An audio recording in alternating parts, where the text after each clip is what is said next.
One of the things as a young adult writer that I do and that I was looking for over there and found was the intersection between the military and children. They do intersect. How do I find that? We were given quite a bit of leeway. We were on, as you can see, foot patrols. We were out in labs. We always had keepers who were exasperated by both of us, mostly me. And I did find my story. How children, and as Karen explained to you, children are treated in the hospitals there. And children could come to the gates of the FOBs. If they had been hurt, they would be treated. I also saw people who were not hurt by the war who were also treated. They tried very hard to establish relationships. I wanted to take you through one thing that I know you would never be able to experience because soldiers wouldn't, medical people couldn't. And that was, I got into the mortuary at CAF. No one's allowed in there. One of the hardest things that I found was the word no. I don't understand that word. Most Canadians don't. When people say you can't do this, I would say, why not? And you'd get these blank looks. How dare you question orders? That got me into a ton of trouble. And we came into the hospital, and there was this building right in front. The doors were wide open. The flag was flying high. And I said, what's that? They said, it's the mortuary. You can't go in there. And I thought, if I hear that word can't one more time. So I go storming over there, and Althea's going, oh, now what? And I knocked on the door. Our keepers are behind us, and the nurse who had just given us a tour, she was with us too. And they were all standing back as I hammer on this door. And when I was there, the mortuary was run by the Danes. And I said, the Danish? And I turned to Al and said, I bet you his name's Hans. Bet you $10.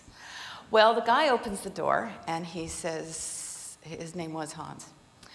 And he has sculpted whatever, and he was like, they're all 35 years old. They're all stunning and gorgeous. And I said, could we come in?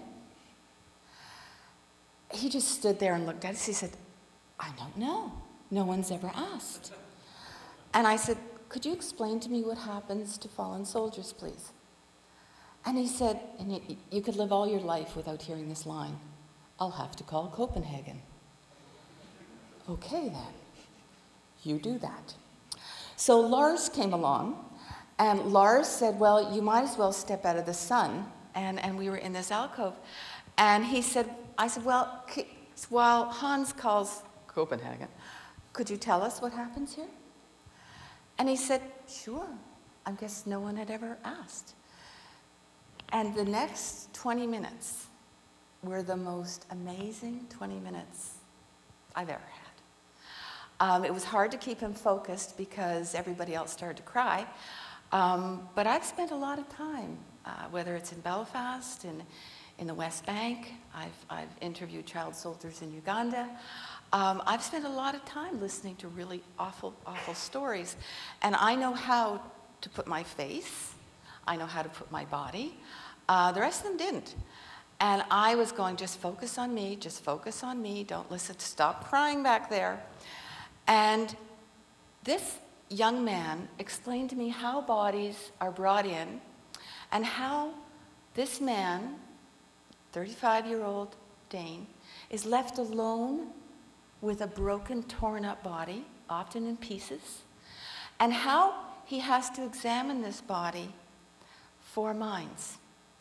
He has to examine the flesh in case there's more explosives buried there. And I thought I was looking into the face of one of the bravest people I've ever looked at.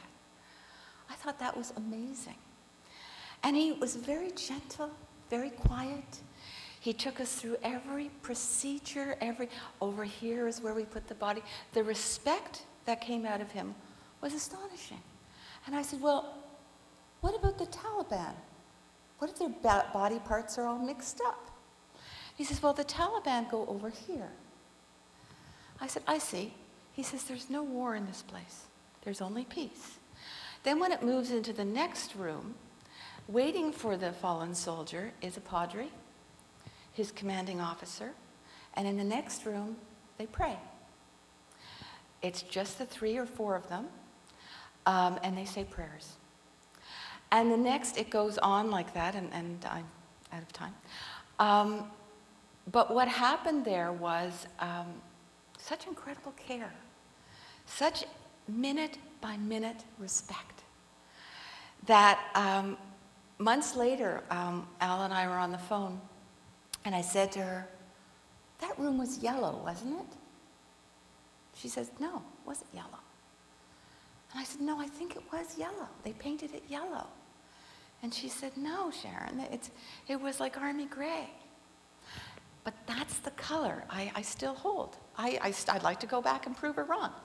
Obviously, we didn't take any photographs. It was an astonishing experience. It wasn't bad. I was never frightened. I've been frightened before. A child soldier with a gun is frightening. But I remember when I wrote 3 books in the Holocaust, and I remember interviewing this woman who, as a child, was in Auschwitz, and she said she had a good time in Auschwitz. Really? And she said, yeah, it was never scary for me. I had a very good time. And she said, do you understand that? And I said, I may be the only person in the world that does. And she said, well, you're the only person I've ever told.